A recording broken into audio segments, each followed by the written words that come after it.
and we are going to change tack and hear more details about the European Competitiveness Fund, the so-called ECF. And as you can see on the line, we have Albina Taneva, who is Policy Officer in the Access to Finance Unit at the Commission's Directorate General for Internal Market, Industry, Entrepreneurship and SMEs.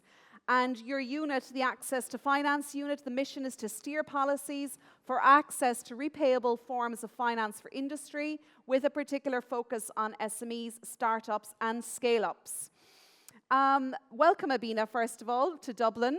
You have the unenviable task, I would say, of clarifying some details about the ECF, which to me is quite a mammoth fund, but you're going to do so, particularly when it comes to extra funding for the farming sector. You're explaining a very complex, let's say, beast right here, but you're going to do so in a nutshell in 7 to 8 minutes, Albina. So we look forward to hearing from you, and we are all ears here in Dublin. So take it away. Yes, thank you very much. Can you see my screen? I try to share my presentation. Yep, perfectly well, Albina. Okay. It's perfect. Perfect. So as you introduced me, thank you very much for that. I'm part of the DG Grow of the European Commission. That's the DG for Entrepreneurship and the Internal Markets, including SMEs. And I'm part of the Access to Finance team of DG Grow, and also part of the team that is negotiating and preparing the European Competitiveness Fund for the next multi-annual financial framework 2028-2034. So I'm going to present to you briefly the architecture of the ECF. And you can ask me after that questions. I'm not dealing with agriculture, strictly speaking, because we are the horizontal service coordinating the ECF. But I also follow the specific window we have under the ECF dedicated to agriculture, amongst other things. So why did the Commission propose a European Competitiveness Fund in the first place? Because we carried out an impact assessment. I hope you can see the changed slides. You tell me if it is not the case. No, we can see them. We can see them. You go ahead, Okay. Albina. Yeah. Okay, so we carried out an impact assessment, and it confirmed what we already knew quite well, that in this current multi-annual financial framework, we have too many different funding programs, which are funding particular aspects of the investment journey of companies, but we were lacking a large-scale seamless funding support instrument that could really make a difference in terms of the EU competitiveness.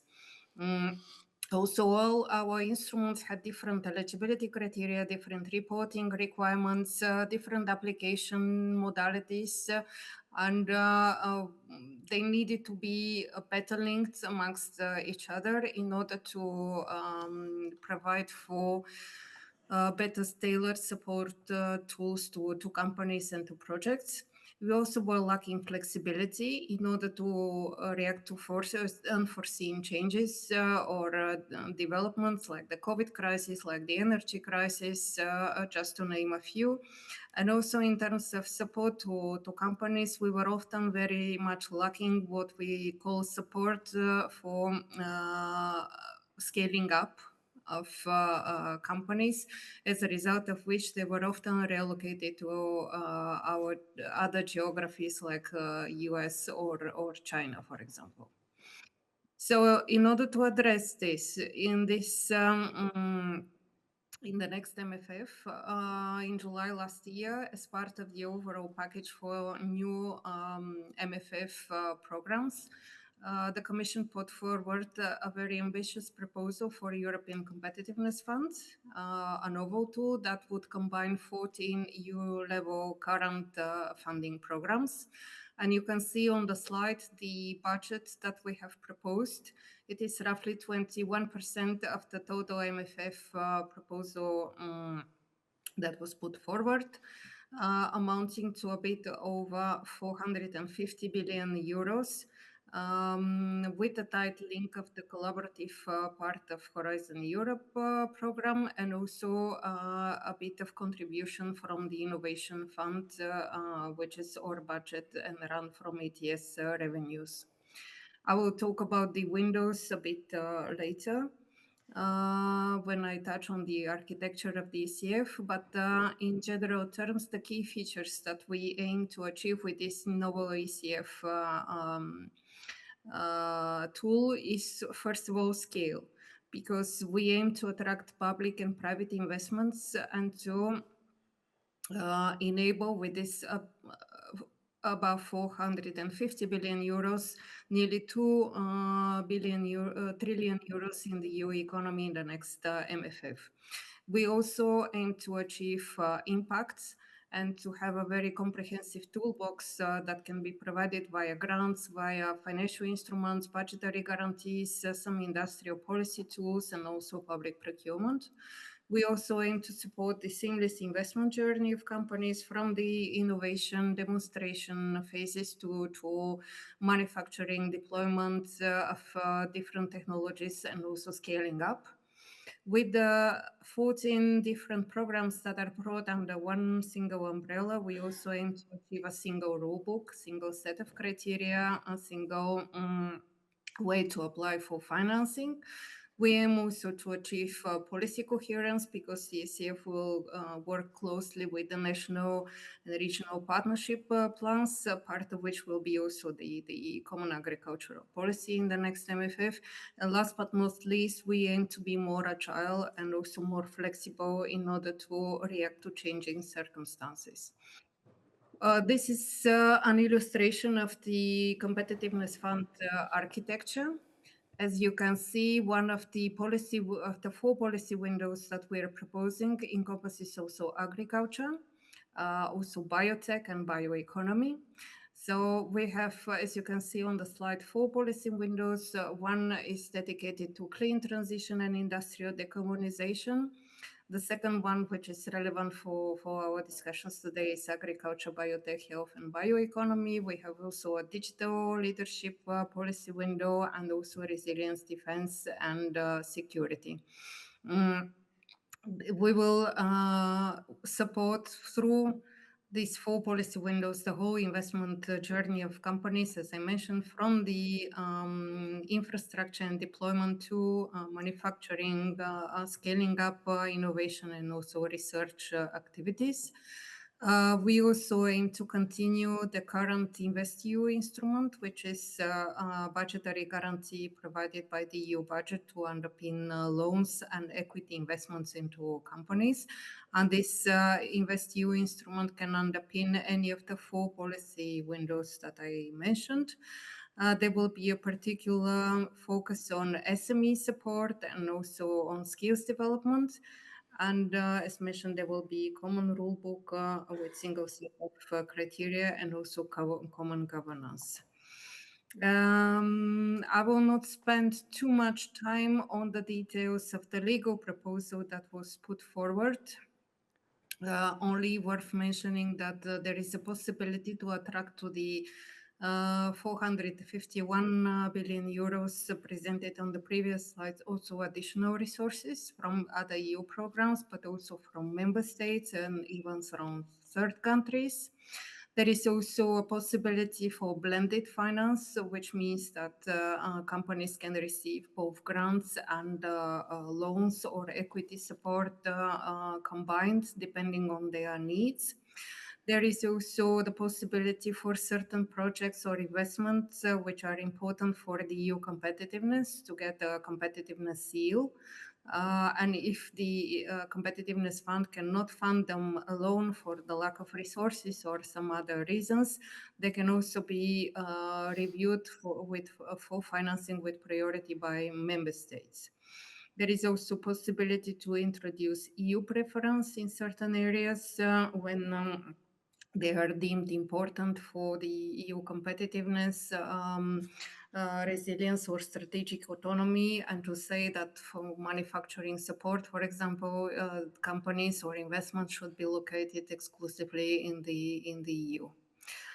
A few words on the toolbox that we are going to provide with the ECF. As mentioned, it could be grants, it could be budgetary guarantees or financial instruments. It can be also blended operations.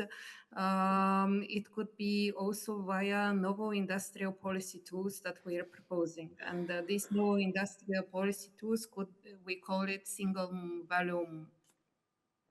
market value chain builder, which basically means that there can be support to consortia that brings together suppliers, manufacturers, or innovators in particular niche areas in order to develop market value chains. We can also support EU tech frontrunners. This is an industry-driven consortia that are meant to enhance the EU global competitiveness vis-à-vis third countries or to create value or to boost innovation capacities to export. And also they will be closely linked to SMEs involvement.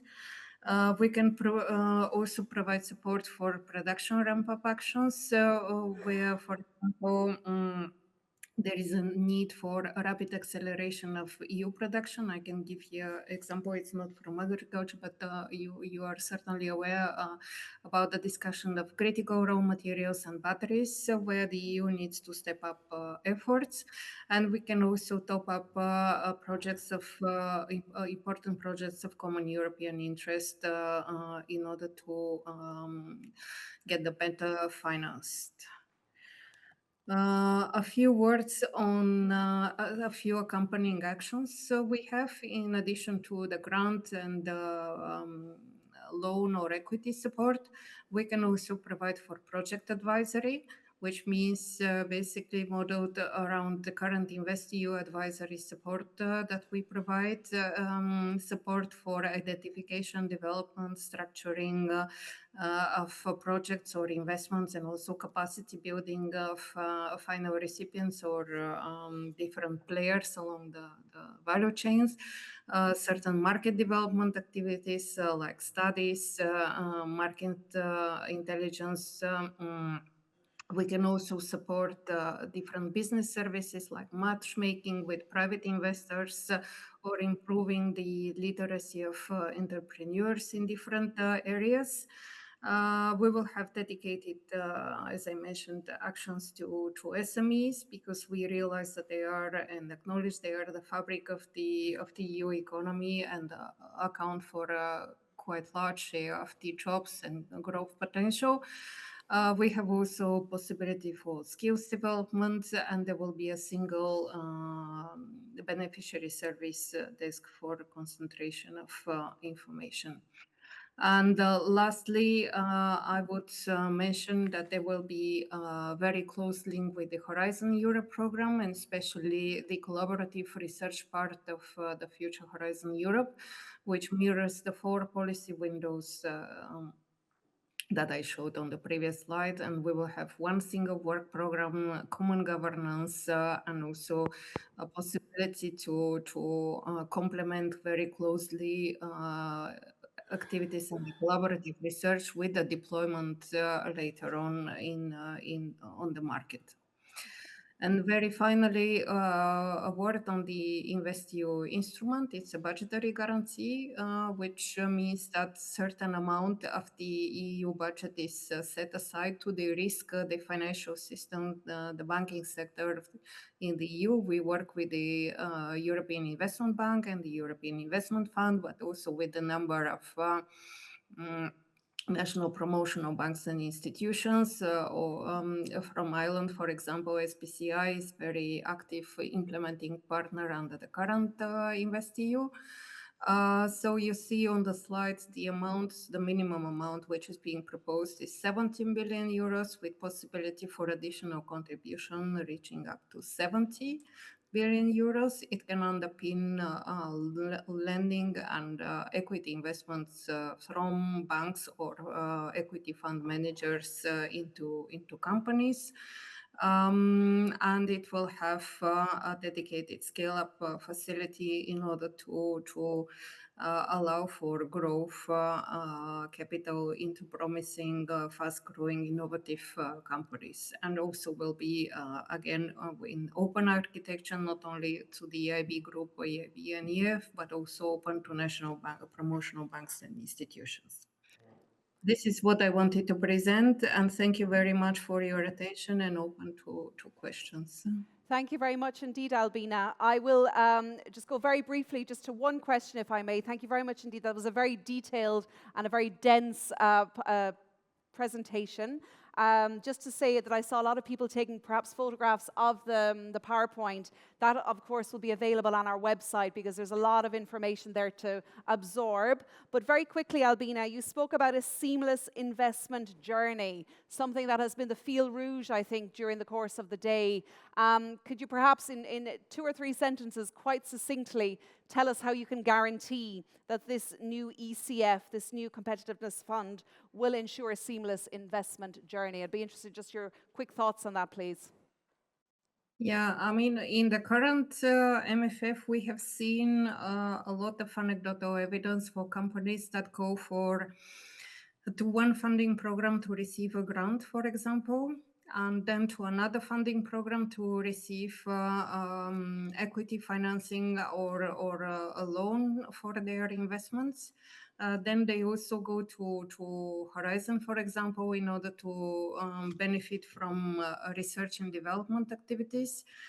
So with one single gateway and also with the close link to the Horizon Europe program, we will aim to bring these under one single umbrella. And to be able to provide tailored financing to companies, be it for a grant support or for different, but through one single entry point.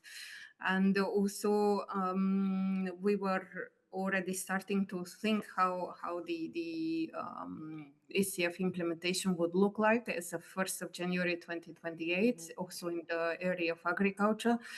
And for example, if we look at fertilizers, which today are quite a hot topic in the EU, also in terms of strategic autonomy, bio-based any research, for example, or innovation activities in bio-based fertilizers that are later on deployed and manufactured and used with ECF support can illustrate that closed investment journey. Thank you very much indeed. Ladies and gentlemen, a warm thank you from Dublin for Albina Taneva. Thank you.